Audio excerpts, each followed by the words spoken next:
بسم اللہ الرحمن الرحیم۔ ناظرین، آج کی اس ویڈیو میں ہم حضرت ابراہیم علیہ السلام کا بتوں کے پجاریوں سے مناظرہ اور ایک عمدہ تدبیر کے بارے میں بیان کریں گے۔ ابراہیم علیہ السلام نے اہل بابل کے ساتھ بتوں کی پوجا کے متعلق مناظرہ کیا تھا، کیونکہ وہی لوگ بتوں کے پجاری تھے۔ آپ نے بتوں کو توڑ کر اور ان کی تذلیل و توہین کر کے یہ واضح کر دیا کہ یہ معبود ہونے کے لائق نہیں، جیسا کہ ارشاد باری تعالیٰ ہے کہ ابراہیم نے کہا کہ تم نے اللہ کے علاوہ بتوں کی پوجا کی ہے، دنیا کی زندگی میں باہم دوستی کی غرض سے، مگر تم سب روز قیامت ایک دوسرے سے کفر اور ایک دوسرے پر لعنت کرنے لگو گے، اور تم سب کا ٹھکانہ دوزخ ہوگا اور تمہارا کوئی مددگار نہ ہوگا۔ بتوں کے پجاریوں کو سبق سکھانے کے لیے ابراہیم علیہ السلام نے ایک نہایت عمدہ تدبیر آزمائی، جسے اللہ تعالیٰ نے قرآن مجید میں مختلف مقامات پر ذکر فرمایا ہے۔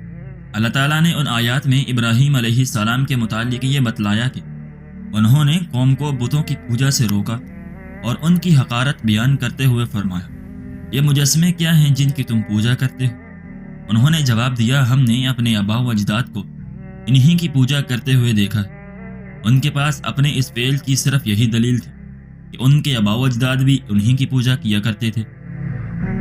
تب ابراہیم علیہ السلام نے ان سے کہا، تم بھی اور تمہارے آباء و اجداد بھی صریح گمراہی میں پڑے رہے۔ اس کے علاوہ ابراہیم علیہ السلام نے اپنے باپ اور قوم سے یہ بھی کہا، تم کن کی پوجا کر رہے ہو؟ یا اللہ کے علاوہ جھوٹے معبود گڑنے کے طالب ہو؟ تمام جہانوں کے پروردگار کے متعلق تمہارا کیا خیال ہے؟ قتادہ رضی اللہ تعالیٰ عنہ نے بیان کیا ہے، اس سے مراد یہ ہے کہ تم اللہ کے علاوہ دوسروں کی پوجا کر رہے ہو، تمہارا کیا خیال ہے؟ جب تم اللہ تعالیٰ سے ملاقات کرو گے تو وہ تمہارے ساتھ کیسا سلوک کرے گا؟ ابراہیم علیہ السلام نے ان سے یہ بھی کہا، جب تم انہیں پکارتے ہو تو کیا وہ تمہاری پکار سنتے ہیں یا تمہیں کوئی فائدہ یا نقصان پہنچا سکتے ہیں؟ انہوں نے جواب دیا، بلکہ ہم نے اپنے آباء و اجداد کو اسی طرح کرتے پایا ہے۔ اس سے معلوم ہوتا ہے کہ مخالفین نے یہ تسلیم کیا تھا کہ ان کے معبود نہ نفع پہنچا سکتے ہیں اور نہ نقصان، وہ تو ان کی صرف اس لیے پوجا کر رہے ہیں کہ ان کے جاہل آباء و اجداد ایسا کیا کرتے تھے۔ آپ نے ان سے مزید فرمایا، تمہیں خبر ہے جن کی تم اور تمہارے اگلے آباء و اجداد پوجا کرتے رہے وہ میرے دشمن ہیں، مگر رب العالمین میرا دوست ہے۔ یہ بتوں کی الواحیت کے بطلان کی ناقابل تردید دلیل تھی، کیونکہ ابراہیم علیہ السلام نے ان کے معبودوں سے علی الاعلان بیزاری کا اظہار کیا اور ان کی توہین کی۔ اگر وہ کسی کو نقصان پہنچا سکتے تو ابراہیم کو پہنچاتے، اسی طرح اگر وہ کسی پر اثر انداز ہو سکتے تو ابراہیم پر ہوتے۔ بت پرستوں نے کہا، کیا تو واقعی ہمارے پاس حق لایا ہے یا مذاق کر رہا ہے؟ یعنی انہوں نے کہا، یہ جو تم ہمارے معبودوں کو باطل قرار دے رہے ہو یا ان کی توہین کر رہے ہو، ایسا سنجیدگی سے کر رہے ہو یا مذاق سے؟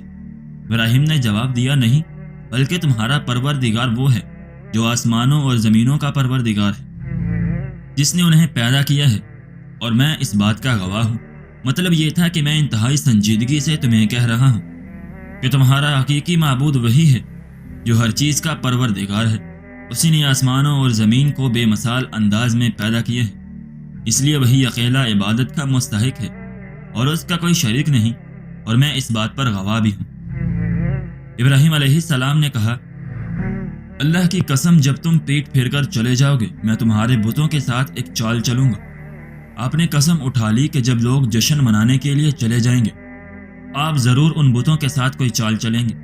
بعض علماء کا کہنا ہے کہ آپ نے یہ بات دل میں کہی تھی، جبکہ حضرت ابن مسعود رضی اللہ تعالیٰ عنہ نے فرمایا ہے کہ کچھ لوگوں نے یہ بات آپ کی زبان سے بھی سن لی تھی۔ وہ لوگ سال میں ایک بار شہر سے نکل کر عید یا کوئی جشن منایا کرتے تھے۔ جب ابراہیم کو ان کے والد نے اس میں شریک ہونے کے لیے کہا تو انہوں نے کہا، میں بیمار ہوں، جیسا کہ اللہ تعالیٰ نے ذکر فرمایا ہے کہ انہوں نے ستاروں میں ایک نگاہ ڈالی اور کہا، بلا شبہ میں بیمار ہوں۔ آپ نے تعریض و توریہ سے کام لیا، جس کا مقصد بتوں کو پاش پاش کر کے ان کی الواحیت کو باطل قرار دینا اور دین حنیف کی حقانیت واضح کرنا تھا۔ جب لوگ جشن کے لیے چلے گئے تو ابراہیم جلدی سے بتوں کی طرف گئے، دیکھا کہ وہ بڑے خوبصورت ماحول میں ہیں اور تقرب کی غرض سے ان کے سامنے مختلف قسم کے کھانے رکھے گئے ہیں۔ آپ نے انہیں مذاق اور تذلیل کی غرض سے کہا، تم کچھ کھاتے نہیں اور تمہیں کیا ہے کہ تم بات ہی نہیں کرتے؟ پھر اپنے دائیں ہاتھ سے ان پر ضربے لگانے لگے، کیونکہ دایاں ہاتھ زیادہ قوی، تیز اور کارگر ہوتا ہے۔ آپ نے ہتھوڑے کے ساتھ انہیں توڑ پھوڑ دیا، جیسا کہ اللہ تعالیٰ نے فرمایا ہے کہ اس نے انہیں ٹکڑے ٹکڑے کر دیا، لیکن ان میں سے بڑے بت کو چھوڑ دیا تاکہ وہ اس کی طرف رجوع کریں۔ بیان کیا جاتا ہے کہ ابراہیم علیہ السلام نے ہتھوڑا بڑے بت کے ہاتھ میں دے دیا تھا تاکہ یہ ظاہر ہو کہ وہ اپنے ساتھ چھوٹے معبودوں کی بھی عبادت ہوتے دیکھ کر غضبناک ہو گئے، اور اس نے انہیں پاش پاش کر دیا۔ جب لوگ واپس آئے اور اپنے معبودوں کی یہ بری حالت دیکھی تو کہا، ہمارے معبودوں کی یہ حالت کس نے کی ہے؟ اگر ان میں کچھ بھی عقل ہوتی تو فوراً سمجھ جاتے کہ ان کے بت سچے معبود نہیں۔ اگر وہ معبود ہوتے تو اپنا دفاع کر لیتے، لیکن انہوں نے اپنی جہالت و ضلالت کے سبب یہی کہا کہ ہمارے معبودوں کے ساتھ ایسا کس نے کیا ہے۔ کچھ لوگوں نے کہا، ہم نے ایک نوجوان کو ان کا ذکر کرتے ہوئے سنا ہے، اسے ابراہیم کہا جاتا ہے۔ مطلب یہ ہے کہ وہی ان کے عیب بیان کرتا اور ان کی توہین کرتا ہے، اسی نے ہمارے پیچھے انہیں توڑ ڈالا ہے۔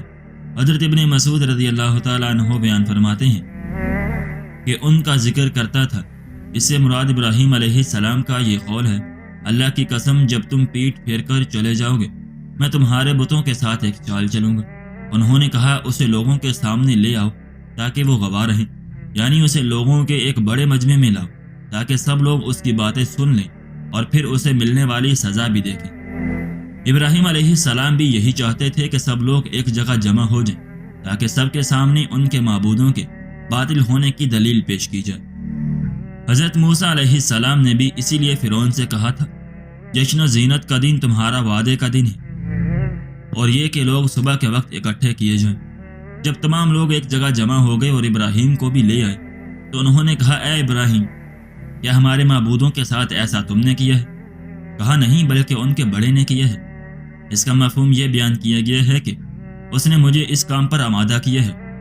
آپ نے کلام میں تعریض سے کام لیا، پھر آپ نے ان سے کہا، اگر یہ بولتے ہیں تو ان سے خود ہی پوچھ لو۔ ابراہیم علیہ السلام کا مقصد لوگوں کو یہ توجہ دلانا تھا کہ ان کے معبود تو بولنے کی بھی طاقت نہیں رکھتے، اس لیے انہیں یہ مان لینا چاہیے کہ یہ عام پتھروں کی طرح محض پتھر ہی ہیں اور کچھ نہیں۔ پھر وہ اپنے دلوں میں غور کر کے آپس میں کہنے لگے، بے شک تم ہی ظالم ہو، یعنی اپنے آپ کو ہی ملامت کرنے لگے کہ تم نے اپنے معبودوں کو بغیر کسی نگران کے چھوڑ کر ظلم و زیادتی کا ارتکاب کیا۔ تب انہوں نے اپنے سر جھکا لیے۔ قتادہ رحمۃ اللہ علیہ نے اس کی تفسیر میں بیان فرمایا ہے کہ وہ حیران رہ گئے اور شرمندہ ہو کر انہوں نے اپنے سر جھکا لیے اور بولے، تم تو جانتے ہی ہو کہ یہ کلام نہیں کرتے، یعنی اے ابراہیم تمہیں تو علم ہی ہے کہ یہ بت ہیں اور ان میں گفتگو کرنے کی طاقت ہی نہیں، اس لیے تم کیوں کہتے ہو کہ ان سے پوچھ لو؟ اس پر ابراہیم علیہ السلام نے کہا، افسوس، یا تم اللہ کے علاوہ ان کی عبادت کرتے ہو جو تمہیں نہ کوئی فائدہ پہنچا سکتے ہیں اور نہ نقصان۔ دف ہے تم پر اور ان پر جن کی تم اللہ کے سوا عبادت کرتے ہو، کیا تمہیں اتنی سی بھی عقل نہیں؟ دوسرے مقام پر اللہ تعالیٰ نے فرمایا ہے کہ لوگ آپ کی طرف بھاگتے ہوئے آئے۔ مجاہد رحمۃ اللہ علیہ کا بیان ہے کہ یعنی وہ آپ کی طرف تیزی سے گر پڑے تو آپ نے فرمایا، کیا تم ان اشیاء کی عبادت کرتے ہو جنہیں خود تراشتے ہو؟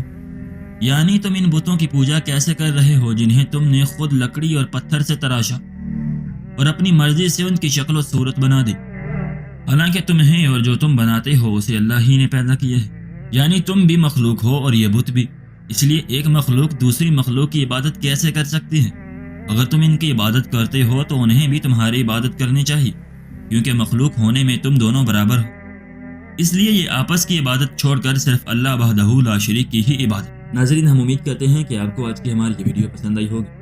اگر آپ کو آج کی ہماری یہ ویڈیو پسند آئی ہے تو ہماری ویڈیو کو لائک کریں اور اپنے دوستوں کے ساتھ شیئر بھی ضرور کریں، اور اگر آپ نے ابھی تک ہمارا چینل سبسکرائب نہیں کیا تو ہمارے چینل کو بھی سبسکرائب کریں، اور ساتھ ہی ساتھ ہمارے چینل پر پروفٹ سیریز کے نام سے ایک پلے لسٹ موجود ہے جس میں ہم نے آدم علیہ السلام سے ابراہیم علیہ السلام تک تمام انبیاء کا قصہ مکمل قرآن اور حدیث کی روشنی میں بیان کیا ہے۔